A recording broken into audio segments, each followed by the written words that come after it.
Hey guys, this is LizardMaster0963 back again with another fish video, and I wanted to show you, I wanted to give you some care tips on keeping bettas. They're pretty hardy fish. They can put up with most things, but having like certain metals and stuff in the water will kill them. So you need to get the kits and make sure your water's okay. If you're going to put other fish in with them, I recommend putting the other fish in first. Otherwise, the other fish are going to die from the betta attacking them. Like this shrimp is getting chased away, but luckily he knows how to hide. And I have some snails in here. He doesn't really pay much attention to them because they don't really move as fast as for him to recognize that they're alive. But yeah, put the other fish in first if you plan to keep some fish with them.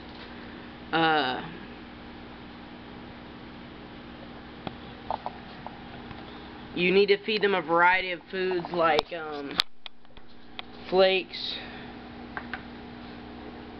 bloodworms, and then stuff like that. I also feed them this other Tetramin product that's made for all tropical fish and not just one just for bettas, because this zooms in on all the stuff they really need. But I go ahead and feed them this one also. But the reason I have such big containers of these two is because I have this whole other tank. And anyway, this is a 10-gallon tank. 2.5 gallons should be the minimum you keep a betta in, because otherwise it's just cruel. No more than one betta in a tank unless they're females, because it's not hard to keep more than one female in a tank. They don't really attack each other as much.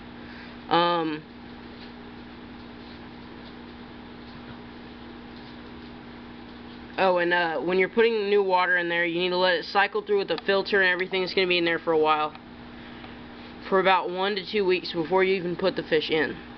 Otherwise, you don't know, because most people just buy the fish just immediately buy it and immediately buy the tank and then set it all up and let it go. But usually the fish are going to die because you haven't had all the setup that you need. You don't have all the algae and stuff that's needed for the stuff. You don't have the right water conditions. And something that can kind of help with that is if you like the regular old, just the regular old conditioners like this. And then there's that. And just don't just go out and just randomly buy a fish and then buy the tank at one point. Just let the tank filter out and everything before you even decide to buy the fish.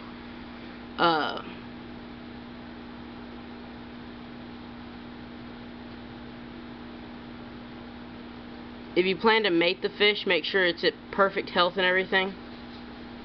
Make sure they have the proper sizes and all that and everything, and don't just put and there's a couple techniques to breeding them, so don't just put the male and the female in the same tank. You have to go through some steps first, and there are other videos on YouTube that'll tell you how to do that. If you don't have a filter, it's okay. If you don't have a filter, it's okay, because I would recommend one, because otherwise their poop and stuff will grow on the bottom and possibly kill them from E. coli poisoning and stuff like that. But even if you don't have a filter, if you clean their tank regularly and stuff, they still will be able to survive, because they have another breathing organ called the labyrinth, and that allows them to breathe directly out of the water. So if you see your betta go up to the top and breathe out of the water, it's normal, above the surface. Oh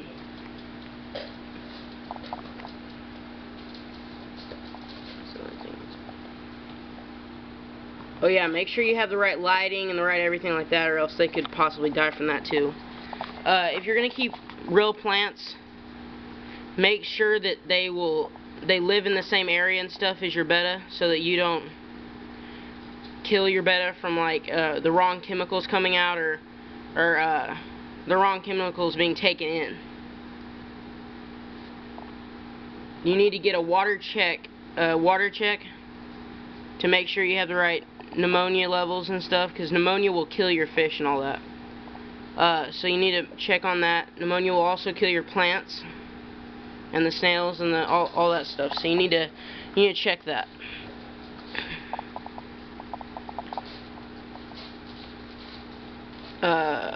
You need to have a place for your betta to hide, because they're one of the only fish in the world that sleep, and they do enjoy to hide in places while they sleep, like mine. He's just going in here right now. There he goes, coming out right out of the front. They are very aggressive fish, and most of the time, if you do, I do not recommend this. If you decide to, I don't know why you would, but if you decide to make your fish fight, most of the time, both of the bettas die. So you need to think about that before you make your fish fight. Females should not be kept in a tank with males either, unless you're breeding them. Otherwise, the males will kill the females. You can, if you don't want freeze-dried bloodworms, like sometimes I'll go and get frozen bloodworms from the store. They love those if you let them thaw out and they can eat them. I've given them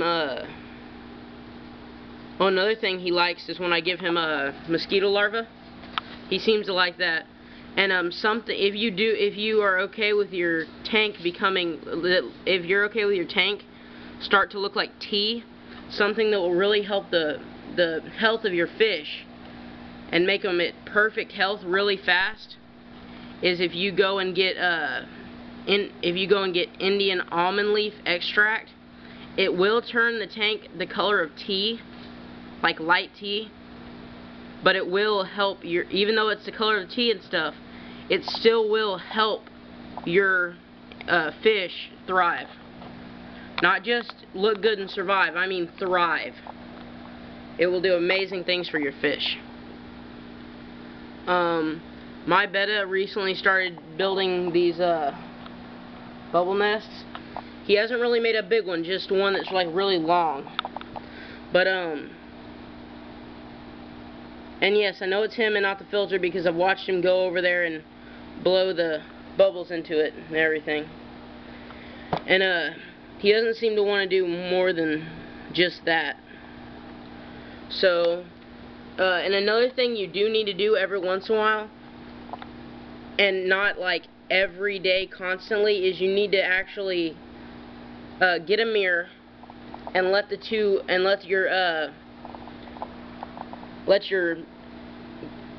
betta see itself, and then allow it to flare up, because that is a natural instinct and it is supposed to happen. But if you let it happen too much, it will kill them, because they get stressed out. That's why you see so many bettas dying at like Petco and PetSmart before they're able to be bought, because they die of pure stress because they're being next to those the other bettas, and there's no stop of the being next to each other, because in the wild they live in rice fields, so they have these big areas that they control, and it's one to this area. So if you put more, that's why they fight and they flare up and everything, is to protect their territory. So it's not natural for them to be in 8-ounce cups directly next to each other. That's why they get so sick looking. Now mine, he looked like that at first, but I was able to nurse him back to health, and now he's this perfect little buddy. I don't know if I have my mirror with me. If I did, I would show you him flaring up. I don't think I do. Can't seem to find it.